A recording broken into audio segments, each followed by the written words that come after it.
सो hello बच्चों, welcome back to the channel.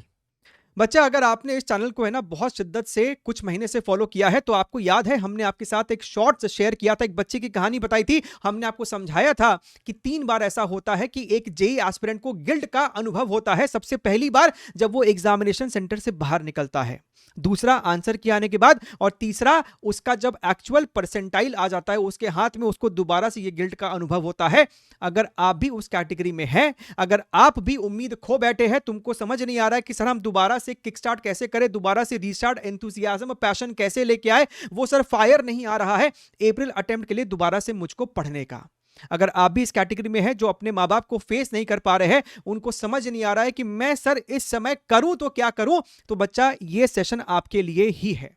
ध्यान से मेरी बात को सुनिएगा। आप में से कई लोग, देखिए, ये एक एग्जामिनेशन है और हम जैसे एजुकेटर जब इतने भारी मात्रा में बच्चों से कनेक्टेड होते हैं, ऑफ कोर्स हमारे पास अच्छे परसेंटाइल वाले भी बहुत सारे बच्चे होते हैं, लेकिन उससे 10 गुना बच्चे हमारे पास ऐसे भी होते हैं जिनका अच्छा रिजल्ट नहीं आया होता है। और दुख तब होता है जब वो बच्चे मेहनती होते हैं। दुख तब होता है जब वो बच्चे चाहते थे पढ़ना, लेकिन किसी कारणवश वो सही तरीके से पढ़ाई नहीं किए, वो डिस्ट्रैक्टेड थे, वो एग्जाम सेंटर पे जाकर पैनिक कर गए, वो बहुत ज्यादा नेगेटिव मार्किंग करके आ गए, जिस कारण से उनका परसेंटाइल बहुत ज्यादा कम है। ध्यान से मेरी बात को सुनिएगा। रेडी है सुनने के लिए? अगर आप अपने अप्रैल अटेम्प्ट के लिए डिसाइड कर चुके हैं कि भैया मेरे को एक ह्यूज कमबैक करना है, मेक श्योर कि आप सबसे पहले है ना हिट दैट लाइक बटन। और मैं आपसे जो जो चीजें यहां पर पूछूंगा आप नीचे कमेंट में डालिएगा। सबसे पहले आप इस सवाल का है ना नीचे कमेंट में कर दीजिए कि आपने आज क्या किया है। ईमानदारी से बेटा, अगर तुम्हारा मॉडरेट गया था, बहुत खराब गया था, जैसा भी गया था, अगर तुमने पढ़ाई करना शुरू कर दिया था तो आप नीचे इसी वक्त वीडियो को पॉज कीजिए और कमेंट कीजिए कि आज आपने क्या किया है। चाहे वो फिजिक्स हो, केमिस्ट्री हो, मैथमेटिक्स हो, आपने किस एग्जाम के लिए पढ़ाई की थी आज और कितने आपने सवाल लगाए थे। ठीक है, रिसोर्स क्या था आप वो भी चाहो तो नीचे मेंशन कर सकते हो। इससे आपको भी एक सेंस ऑफ अकाउंटेबिलिटी आएगा और बाकी बच्चे भी देख के कहीं ना कहीं शायद इंस्पायर हो सकते कि भैया बच्चे पढ़ रहे हैं तो हमको शुरू कर देना चाहिए। देखिए बच्चा, जहां तक बात यह है ना कि सर हमको दोबारा से वो इंटेंट नहीं मिल रहा है, हमको वो फायर नहीं आ रहा है कि हम कैसे वही सेम चीज सर दोबारा से पढ़ाई शुरू कर दें, सर मन नहीं कर रहा सर पढ़ने का। बेटा उम्मीद पर है ना सब चल रहे हैं। जब तक आपके अंदर, आपके मन में एक उम्मीद ना, क्योंकि आप विश्वास नहीं करोगे, 50 से ज्यादा 60,000 के आसपास ईमेल और चैट्स है और ना जाने कितने सारे अनगिनत फोन कॉल्स। 48 घंटे अगर आप नहीं सोए हैं तो 48 घंटे से भी ज्यादा समय हो गया है जब आपके खुद मोहित सर ठीक से नींद नहीं ले पाए होंगे। और इसमें इसके बावजूद भी मोर देन 70% को हम शायद रिस्पॉन्ड भी नहीं कर पाए होंगे। लेकिन कहीं ना कहीं जितना उनके सवाल हैं, उनके दुख हैं, उनकी पीड़ा है, उसको यहां पर लिखा हुआ है। उनके कंफ्यूजन है, चाहे वो कंफ्यूजन आपको जेई मेंस को लेकर हो सकता है, या फिर वो एडवांस को लेकर हो सकता है, या फिर वो किसी और एग्जाम को लेकर हो सकता है। सभी के ऊपर हम लोग यहां पर चर्चा करेंगे। लेकिन सबसे पहले आपको अपने अंदर वो एक उम्मीद जगानी पड़ेगी कि भैया ठीक है, मेरे पास ये 2 महीना है, 2 महीना भी आपके पास बचा नहीं है आपके अप्रैल अटेम्प्ट को। जब ये वीडियो आपको रिकॉर्ड हो रही है आपके पास तकरीबन 43-45 डेज के आसपास बचा है आपके एग्जामिनेशन को। हो गया सो हो गया, गया आपका, जैसा आपका परसेंटाइल आना था आ गया। लेकिन आप एक बात समझिए, विश्वास कीजिए कि अगर तुमने जनवरी में मेहनत की थी और किसी कारण से तुम्हारा अच्छा रिजल्ट नहीं आया है, उसका मेजर कारण कहीं ना कहीं आपका पैनिकनेस भी हो सकता है, जो कि अब तुम्हारे साथ अप्रैल में वो चीज तो कम से कम नहीं होगी, बिकॉज पूरा का पूरा एक पैटर्न में शिफ्ट देखने के लिए मिला है and now you guys are comfortable with it. तुमने इस बात के साथ पीस कर लिया है, एक्सेप्ट कर लिया है कि अच्छा ठीक है, अब इस टाइप का पैटर्न है, अब आप उसी हिसाब से अपनी तैयारी को कर रहे होंगे। और आपको यहां पे बहुत सारे है ना कड़वी सच्चाई भी बोली जाएंगी, तो ध्यान से मेरी बात को सुनिएगा। इस समय है ना 3 कैटेगरी ऑफ एस्पिरेंट्स है। सबसे पहला कैटेगरी ऑफ एस्पिरेंट है, और तुम नीचे चाहो तो वो कमेंट भी कर सकते हो कि तुम कौन से कैटेगरी में हो, category A B C, right. तो कैटेगरी ए वाला एस्पिरेंट वो है जिसकी परसेंटाइल है ना सच में बहुत ज्यादा ही कम है। वो कम मतलब 60-70 परसेंटाइल, 80 परसेंटाइल, 50 परसेंटाइल, ऐसी वाली कम है।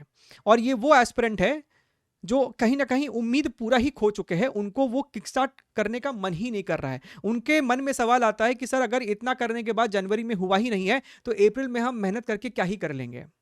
हम सबसे पहले तुमको ये जवाब देना चाहते हैं कि अगर तुमने कहीं ना कहीं ये मान लिया है ना कि सर हमने तो अपना बेस्ट दिया था, तब तुम फिर से पढ़ लो, तुम्हारा फिर से नहीं होगा। तुमको ये सच्चाई समझनी पड़ेगी, माननी पड़ेगी कि तुमने अपना बेस्ट नहीं दिया था।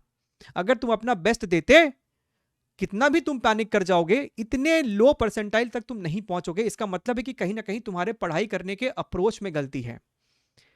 सिर्फ सवाल लगा लेने को टास्क पूरा करना नहीं बोलते हैं। सवाल लगाने के बाद उसका रिवीजन 2 से 3 बार मल्टीपल रिवीजन करने को ही आप एक्चुअल प्रिपरेशन कहते हैं। वन शॉट के थ्रू किसी चैप्टर को कंप्लीट करने को प्रिपरेशन नहीं कहते। हम उसके ऊपर भी आएंगे। एनटीए ने आपको क्या क्या चेतावनी दी है आपके अप्रैल अटेम्प्ट के लिए, हम उसके ऊपर भी चर्चा करेंगे। तो कहीं ना कहीं बेटा कुछ ना कुछ लूपहोल रहा है, आपको उसको आइडेंटिफाई करना होगा और कड़े मन के साथ, शिद्दत के साथ आपको लगना पड़ेगा, क्योंकि कहीं ना कहीं किसी कोने पे बैठा एक बच्चा लग गया है ऑलरेडी। बहुत से बच्चे हम तुमको बता देते हैं, हमको चाहे वो अपने एप्लीकेशन के चैट के थ्रू हो या फिर यूट्यूब के एनालिटिक जो अपना कमेंट सेक्शन है उसके थ्रू हो, हमको सब दिखाई दे रहा है कि बहुत से बच्चे पढ़ाई में लग चुके हैं। तुम बिलीव नहीं करोगे, इतने सारे बच्चे आज भी हमको 15 से 20 हजार से ऊपर तो डेली हमको बच्चे अपडेट कर रहे हैं एडुनिटी टीम चैट सेक्शन में जाकर कि सर आज हमने ये किया है। वो अपने प्लानर का फोटो डेली हमको अपडेट करते रहते हैं। बच्चे हमसे आज भी पूछ रहे हैं कि सर सेकंड अटेम्प्ट के लिए क्या रोड मैप होना चाहिए। हमने आपको उसके ऊपर वीडियो बना के ऑलरेडी दिया हुआ है, आपको लिंक नीचे होगा पिन कमेंट डिस्क्रिप्शन बॉक्स में, उसको जाके आप देखिएगा कि सेकंड अटेम्प्ट का आपका फिजिक्स के लिए रोड मैप क्या होना चाहिए। ठीक है, देखो, एग्जीक्यूट करना शुरू करो। कहीं ऐसा नहीं हो कि रोड मैप देखते देखते रोड ही एक दिन खत्म हो जाए। ठीक है, अब तो समझ गए हो, अब तो समझदार हो चुके हो आप लोग सबको यहां पर। तो करो। बी कैटेगरी वाला बच्चा वो है कि भैया जिसका है ना जो कट ऑफ के आसपास रह गया है या फिर उससे कम ही है, जिसकी 90 परसेंटाइल 89 परसेंटाइल, क्योंकि एक्सपेक्टेड रहता है कि आपका कट ऑफ एडवांस के लिए तकरीबन 93 94 के आसपास जा सकता है, राइट? नो गारंटी, लेकिन एक्सपेक्टेड रहता है। तो 89 परसेंटाइल है, वो इस कंफ्यूजन में है कि सर हम अपना मेंस के हिसाब से तैयारी करें या फिर एडवांस के हिसाब से तैयारी करें। क्या हम वो रिस्क ले इस समय कि हम एडवांस के हिसाब से पढ़ ले, क्योंकि मेरा तो अभी कट ऑफ के आसपास भी नहीं है।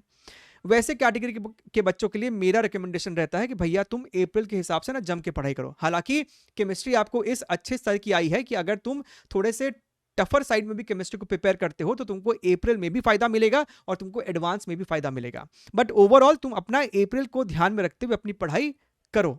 और तुमको बहुत इच्छा कर रहा है तो तुम डेली बेसिस पे 5-5 सवाल यानी कि 15 क्वेश्चन एडवांस के पीवाईक्यूज तुम डेली बेसिस पे कर लो तीनों सब्जेक्ट का, right? Third category of aspirant जिसका परसेंटाइल आपको 95 to 97 के जोन में है, क्योंकि ये वो बच्चे हैं जिनको कहा जाता है कि तुम एडवांस तो तुमसे होगा ही नहीं, तुम चुपचाप मेंस की तैयारी करो।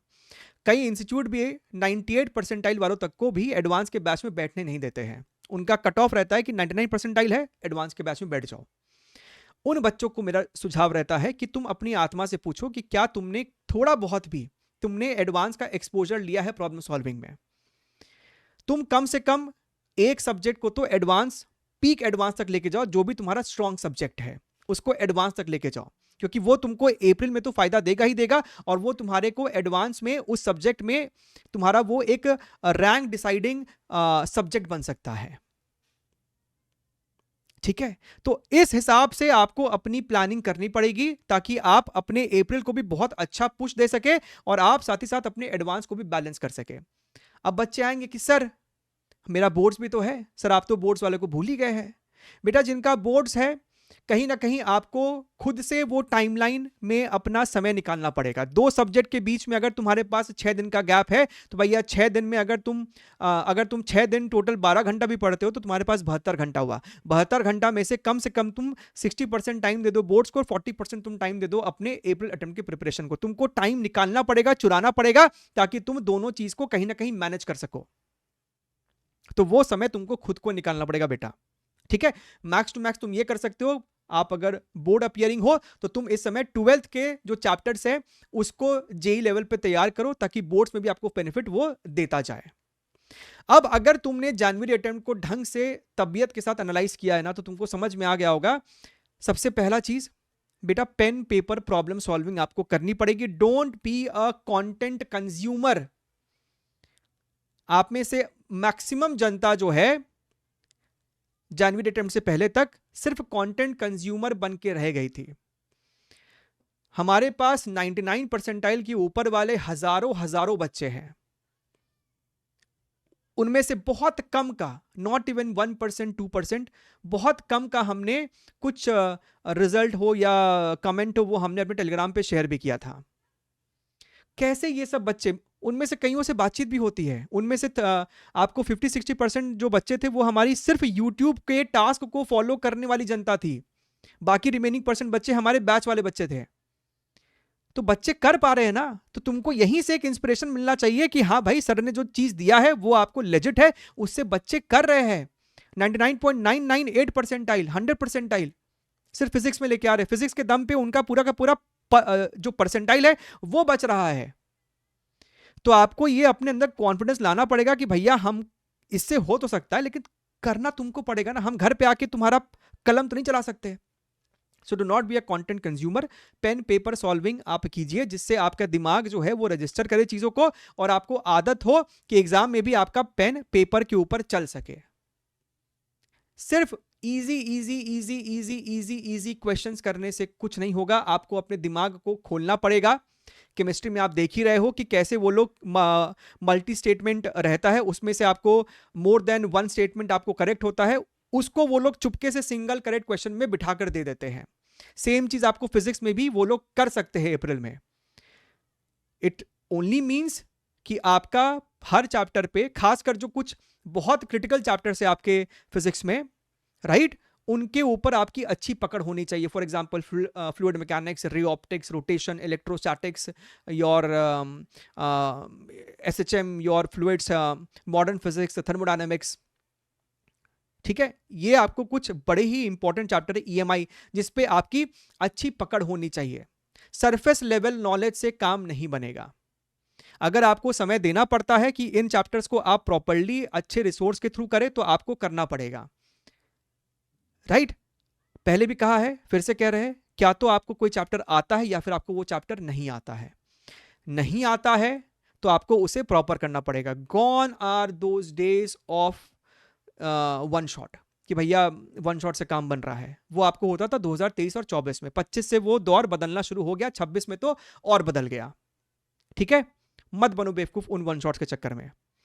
आप क्या नहीं आता है तो प्रॉपरली करो, आता है तो यहां का जो रिवीजन वाला सीरीज है उससे आपका काम मोर देन सफिशिएंट हो जाएगा। But you have to take the hint कि एनटी आपको क्या हिंट दे रहा है। पेपर के डिफिकल्टी लेवल को ले लो। पेपर आपको लेंदी है, कैलकुलेटिव है, यानी कि वो डिमांड कर रहा है कि आपकी प्रैक्टिस कितनी ज्यादा है, आपने कितने अच्छे से चीजों को समझा है।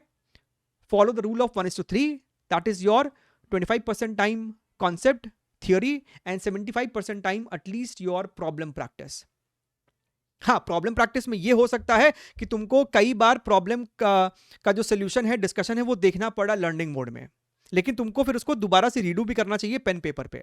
बहुत से बच्चे क्या करते हैं, सिर्फ देख ही रहे मूवी की तरह पॉपकॉर्न खाते खाते। नहीं, आप पहली बार उसको लर्निंग मोड में देख लीजिए, क्योंकि आपका शायद प्रॉब्लम सॉल्विंग अप्रोच है ही नहीं, लेकिन फिर आपको उसको दोबारा तिबारा पेन पेपर पे खुद से भी सॉल्व करना पड़ेगा। तब जाके जब तुम इतने सारे सवाल खुद से लगा लेते हो, पेन पेपर पे सॉल्व कर लेते हो, तब जाके तुम केपेबल होते हो कि एग्जामिनेशन में तुम्हारे शिफ्ट के वक्त जो वो 25 सवाल आएगा, उसमें से वो लोग कैसे भी सवाल को घुमा फिरा के पूछे, आपका क्लैरिटी इतना अच्छा है कि तुम 25 में से कम 20 तो निकाल ले जाओगे फिजिक्स में, और उतना निकालने लायक वो पेपर आपको बना के दे रहे हैं। तो अगर आपके मन में ये जो डर बैठा हुआ है ना कि सर हम सब उम्मीद खो बैठे हैं, जब तक आप इसको खुद से फाइट बैक नहीं करेंगे, कई लोग आपसे डिसअपॉइंटेड होंगे। मेरे ख्याल से अगर कोई आपसे डिसअपॉइंटेड है तो ठीक है, वो उनका अपना इमोशनल एंगल है, कहीं ना कहीं उनको आपसे उम्मीदें थी। और अगर आपके बहुत क्लोज वाले आपसे उम्मीद रखे थे तो वो उनका हक भी है, वो उनका अधिकार भी है। ठीक है, आप लोगों को अप्रैल अटेम्प्ट में गलत प्रूफ कर दीजिए। अगर आपको एडवांस भी बीच में बैलेंस करना है तो आप उसके लिए भी कोशिश कीजिए। हमने सभी के ऊपर इस सेशन के अंदर आपको चर्चा किया है। लेकिन सब कुछ छोड़ छाड़ के खाली टेबल पे बैठे रहने से 15-20 दिन तक आपका समय वेस्ट होगा। और ये हमेशा का हमने ट्रेंड देखा है कि जब आपका अप्रैल अटेम्प्ट आता है, जनवरी अटेम्प्ट के रिजल्ट के बाद 15-20 दिन एक बहुत माहौल ठंडा हो जाता है, बच्चे कहीं ना कहीं बहुत स्लो हो जाते हैं अपने मोमेंटम को लेके। जो बच्चा इस 20 दिन में अपने मोमेंटम को उठाता है, क्योंकि आखिरी के 20 दिन तो सब बच्चा मोमेंटम उठा लेगा, जैसे एग्जाम सर पे आ जाता है ना, वैसे ही दोबारा से बच्चों के अंदर एक उत्तेजना आ जाती है कि चलो अब तो पढ़ लेते हैं। लेकिन अपने बुरे से बुरे वक्त में जो बच्चा पढ़ाई कर रहा है, उसको उसका रिजल्ट या फल आगे जाके दिखाई देगा। और हमको ये तो सुनना ही नहीं है कि सर हमने मेहनत किया था लेकिन मेरा रिजल्ट नहीं आया है, यानी सर हम क्यों ही पढ़े। अगर तुम्हारा का कुछ भी गड़बड़ हुआ है तो पैनिकनेस के चक्कर में तुम्हारा मार्क्स या परसेंटाइल कुछ हद तक ही कम हो सकता है। अगर बहुत खराब हुआ है यानी कि तुम्हारी खुद की भी कुछ तैयारी में गलती रही होगी, एक्सेप्टेड। आपकी क्या क्या गलतियां रही, मिस्टेक्स रही, आप वो भी चाहो तो नीचे कमेंट करो, लेकिन करो, ठीक है। कर सकते हो बेटा, हम सही कह रहे हैं। हमसे बच्चे पूछते हैं कि सर हो सकता है क्या, हम हमेशा कहते हैं हो सकता है और होगा, लेकिन आपको ईमानदार रहना पड़ेगा अपने कर्म के प्रति। आज नहीं तो कल आपको सफलता मिलनी ही मिलनी है। यह सिर्फ आपको एक परीक्षा है जो कि आपके दृढ़ता को, आपके इनर स्ट्रेंथ को टेस्ट करता है, ठीक है। ध्यान रखिए, अपने मिलते रहेंगे। आपके मन में और कोई प्रश्न हो तो वो भी आप नीचे डालिए। ध्यान रखिए, मिलते रहेंगे। Take care, wish you all the very best and bye bye.